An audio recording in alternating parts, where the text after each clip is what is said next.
Et je vais vous surprendre en disant quelque chose de très simple. La privation de liberté dont M. Sébastien Diavon est victime depuis vendredi, c'est un abus. Mais c'est dans le cadre d'une enquête. C'est un abus. Il est dit au niveau du parquet que c'est une enquête qui est en cours. Ça peut se dire aux novices de la rue, mais pas à certaines personnes. C'est un abus et je peux vous dire que les responsables de ça, et qui seuls aujourd'hui ont le pouvoir de mettre fin à ça, c'est le garde des Sceaux, c'est le chef de l'État. Il ne faut pas chercher ailleurs. Ça, je vous le dis en tant que praticien. Je vous dis, ça va 30 ans. Oui, mais pourquoi? Je vais vous l'expliquer simplement. Il faut quand même laisser la justice faire ça. Non. Au stade où nous sommes, nous ne sommes pas au stade encore de la justice. Nous sommes au stade du parquet, qui est un démembrement du gouvernement au niveau de la justice. Et ça, les gens ne le savent pas. Et ça, ils ne le savent pas. Il ne faut pas confondre le parquet avec la justice. Le parquet ne constitue pas une autorité judiciaire. Le parquet, c'est un organe, c'est un démembrement du gouvernement. C'est le bras opérationnel du gouvernement. Et c'est d'ailleurs ce pourquoi les parquets sont rattachés directement à l'autorité de garde des Sceaux. Et vous lisez les textes, lisez la loi sur l'organisation judiciaire du Bénin, lisez la loi sur les statuts des magistrats, vous verrez que les procureurs de la République sont directement liés aux gardes des Sceaux, y compris les procureurs généraux. Oui, mais est-ce que le procureur peut prendre une décision sans finaliser une enquête, puisqu'il y a une commission qui a été mise en place? Je vais vous dire une chose. Le temps ne le suffira peut-être pas. Et il a dit à Novice, aucun procureur de la République sur le territoire du Bénin ne peut prendre le risque de faire interpeller un homme comme Séverin Sébastien Diavon s'il n'a pas l'aval du garde des Sceaux. Non. Non, n'est pas au-dessus de la loi. Non. Le procureur fait son travail. C'est lié à ce que nous appelons la qualité de la personne suspectée. La qualité de celui qui est mis en cause. Ce n'est pas n'importe qui. Et c'est un principe non écrit de notre droit. Et c'est un principe qui a une origine. C'est un principe même qui a été consacré une fois dans ce pays par une loi. En 1961. Cette loi, certainement, n'existe plus aujourd'hui, mais ça a été consacré. Et c'est un principe. On ne peut pas se lever et se jeter sur certaines personnes, comme ça, comme des individus vulgaires. Oui, mais dans le cas, quand même, d'un produit prohibé... Non, pas du tout. Certains disent que pas du tout. C'est une affaire, quand même. Il faut creuser en profondeur. Pas du tout. Il a une brutalité dans ce qui se fait sur la personne de M. Sébastien Diavon. Et c'est cette brutalité-là qu'il faut dénoncer. M. Séverin Diavon n'est pas quelqu'un qui va se refuser, Sébastien Diavon, n'est pas quelqu'un qui va se refuser de se présenter librement à un OPJ enquêteur. Il n'est pas quelqu'un qui va se refuser de se présenter librement à une audience d'un juge. Donc c'est quelqu'un qu'on peut laisser libre tout en menant l'enquête. Et ils le savent. Le garde des Sceaux le sait. Et je dis, les procureurs le savent. Ils l'ont toujours appliqué. C'est un principe, ce n'est pas une faveur. C'est lié à leur rang social. Ce n'est pas une solution la justice. Alors, il nous a été dit que la commission donc, doit rencontrer M. Sébastien Diavon. Maître Paul Kato-Atita, dites-nous, conformément à la procédure, à quoi est-ce qu'on peut s'attendre dans les... Voici mon problème, moi, aujourd'hui. C'est que cet abus-là, dont il est victime aujourd'hui, là, qu'on arrête ça. Qu'on lui redonne sa liberté. Parce qu'on n'a pas besoin de le priver pour mener l'enquête. Quand on parle d'enquête, l'enquête peut se poursuivre, Diavon libre chez lui. Vous voyez, il y a des principes qui sont connus de nous tous, praticiens du droit de procédure pénale. Et on ne peut pas penser que dans ce Bénin, il n'y a pas de gens qui ne connaissent pas la procédure pénale. Ce n'est pas possible. Oui, mais les enquêteurs relèvent également de la maison de la justice. J'ai dit non. Ça dit ce qui se fait là, c'est un abus. Et il faudrait qu'on y mette fin. Moi, je dis, j'ai une seule préoccupation aujourd'hui. C'est de prier respectueusement le garde des Sceaux. Parce que c'est lui le chef du parquet légalement. Légalement. De le prier respectueusement. Avec toute la considération due à ses fonctions actuelles. Vraiment, de faire cesser ça. C'est de le prier, d'en discuter avec le chef de l'État, dont il est le collaborateur au plan politique et gouvernemental. Que le chef de l'État l'autorise à faire cesser ça. C'est les deux qui peuvent faire cesser ça. Il n'a pas autre personne. Et je pense qu'on n'a pas besoin de le priver pour la suite de l'enquête. Ce n'est pas possible. Dieudonné Lokossou, vous êtes membre de la société civile, je le disais donc tantôt. Vous suivez de près cette affaire. Que comptez-vous faire dans les jours à venir si il n'y a pas le dénouement tel que... Je n'ai pas fait de publicité sur le plateau, mais nous prenons des dispositions. Demain, nous allons nous retrouver. Parce que si au bout du rouleau, M. Adiavon était innocenté, alors toute cette tracasserie-là aurait servi à quoi? Donc c'est pour cela qu'on aurait dû le laisser. Quand vous allez là-bas, avant-hier, c'est la colère populaire. Les gens ont commencé par mettre les pneus, enflammer. Ce n'est pas une bonne chose. Donc, moi, je dis que moi, je n'ai pas à faire une publicité ici, mais nous n'allons pas rester inactifs. Parce que j'ai vu la police, et mon chauffeur m'a signalé que des fourgons de policiers pleins cagoulés ont pris chez moi 2 fois. Bon, j'espère que j'espère qu'ils vont pas, c'est de l'intimidation, j'espère qu'ils ne vont pas prendre le risque de prendre un syndicaliste pour l'ajouter à M. Adiavon. Donc, ils ne feront pas ça, mais la question que j'ai envie de vous poser, est-ce que vous auriez fait cela pour un citoyen lambda? Non, ça dépend.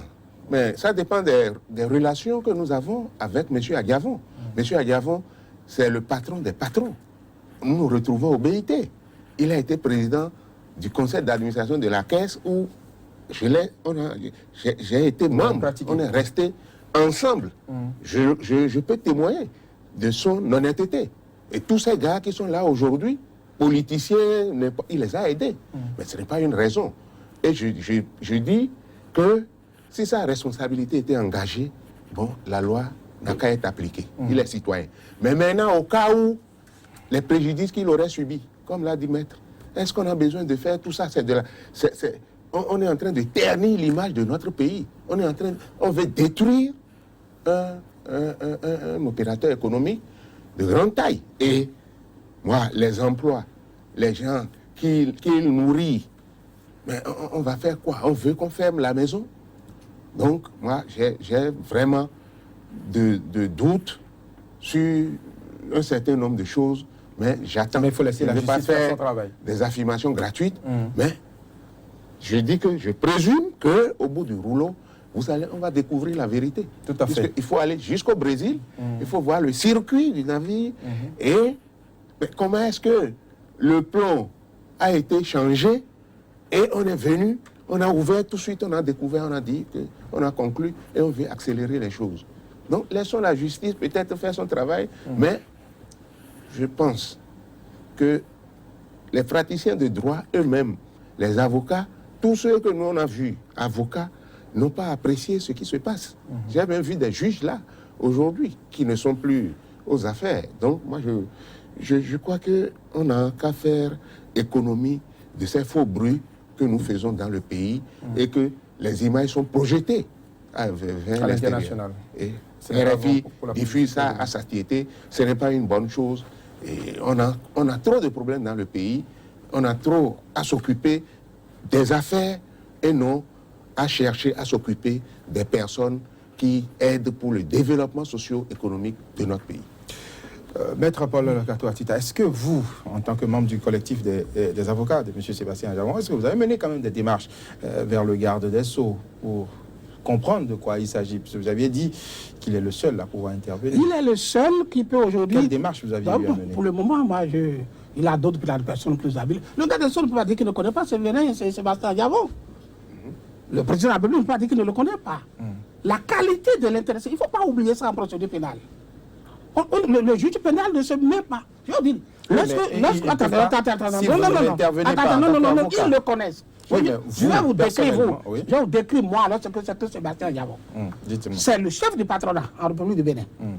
Vous savez, c'est un homme d'affaires connu de notoriété. C'est un notable national.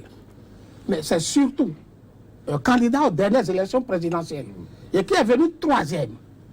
Et qui a dû remettre son suffrage et ses militants pour faire élire, c'est important, pour faire élire le régime qui est là. Et dont il est un membre intégré. Oui, mais est-ce que c'est pour ça qu'il faut... Attendez, ils ne peuvent pas dire qu'ils ne le connaissent pas. Et ils vont dire que ce n'est pas pour ça qu'on va non, c'est pas ça. Et la qualité de cette personne-là, on ne peut pas ne pas en tenir compte. Je n'ai pas dit de ne pas faire une enquête. Mais cette personne-là bénéficie d'une qualité telle qu'on ne peut pas le priver de liberté. Si on laisse ce genre de choses se poursuivre, c'est comme le laisse jeter là. C'est comme si pour une affaire de quoi, quelque part, on se jette sur lui comme un vulgaire individu. C'est dangereux pour les autres. Et M. Adjavon, aujourd'hui, on ne lui accorde même pas un bénéfice du doute. on passe directement à une accusation. On ne passe même pas à une présomption Non, il n'y a d'innocence. pas encore d'accusation. Ah non, mais la manière de le traiter, brutal. Oui, il n'a même pas reçu une convocation.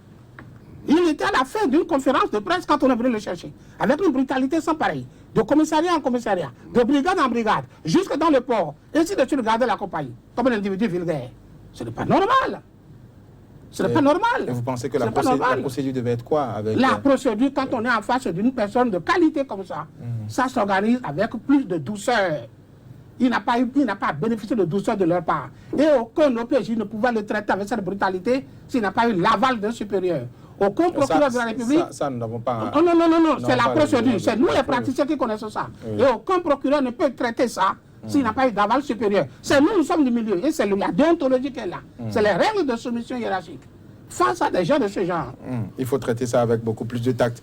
Voilà. Monsieur Dieudonné Lokossou, nous sommes pratiquement à la fin de cette émission spéciale 100% Bénin, consacrée donc à cette affaire qui défraie la chronique au Bénin. Vous avez certainement votre mot. Je voudrais vous remercier.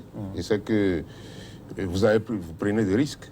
Nous aussi, nous avons pris des risques parce que vous avez demandé à certains qui ont refusé de venir. Donc moi, je n'ai peur de personne. Il n'y a que Dieu que je regarde. Donc, moi, je souhaite qu'on trouve rapidement l'auteur ou de celui qui a violé les scellés et qu'on situe clairement les responsabilités. Monsieur Agavon ne doit pas être remercié de cette façon. Ce n'est pas là où il doit être. Il ne peut pas fuir le pays. Donc, moi, je crois que les gens sont en train de chercher quelque chose qu'ils ne trouveront pas s'ils plaît à Dieu. Je vous remercie. Paul Kato-Atita, vous êtes avocat. Moi, je prie respectueusement le chef de l'État, avec toute la considération que je me dois toujours de donner à nos responsables. Et je prie le garde des Sceaux lui-même, le garde des Sceaux étant le chef du parquet légalement, au vu des lois du pays, le chef de l'État étant le chef supérieur du garde des Sceaux, afin qu'ils prennent une décision, qu'ils instruisent le parquet, qui dépend directement de rendre la liberté à M. Diabon aussitôt même. Et ça fera grandir le régime de la rupture. On a besoin de la paix dans notre pays. Oui. On n'a pas besoin de troubles dans notre pays. Il y a des gens dont l'arrestation crée des troubles à l'ordre public. Et il y a des gens dont aussi la liberté crée des troubles à l'ordre public. Mais ici, c'est l'arrestation qui tend à créer des troubles à l'ordre public. Et je vais vous faire une référence de ça. En 1961, notre pays a déjà voté une loi permettant au gouvernement même de demander directement aux juges la liberté provisoire des gens détenus dont la détention sont de nature à créer des troubles à l'ordre public. Cette loi existe dans le pays. Donc c'est une culture de notre pays, culture juridique, que face à certaines personnes données, il faut des précautions dans l'examen de leur cas. M. Diabon ne bénéficie d'aucune précaution, les traiter comme un individu vulgaire. Vraiment, je prie ces deux personnalités du pays-là de revoir la copie vis-à-vis de lui. Merci Paul Kato-Atita, vous êtes avocat au barreau de Cotonou. Merci Dieudonné Lokossou, vous êtes le secrétaire général de la CSA Bénin, la Confédération des syndicats autonomes. Et je rappelle que sur ce plateau, nous avions eu également l'honorable Basile Akhossi, ancien douanier, ancien chef brigade adjoint de Cotonou Port. Nous étions au cours de notre premier panel dans ce débat avec Jonathan Djonaye. Il est un expert maritime, et Maître Aleoula, qui est un avocat.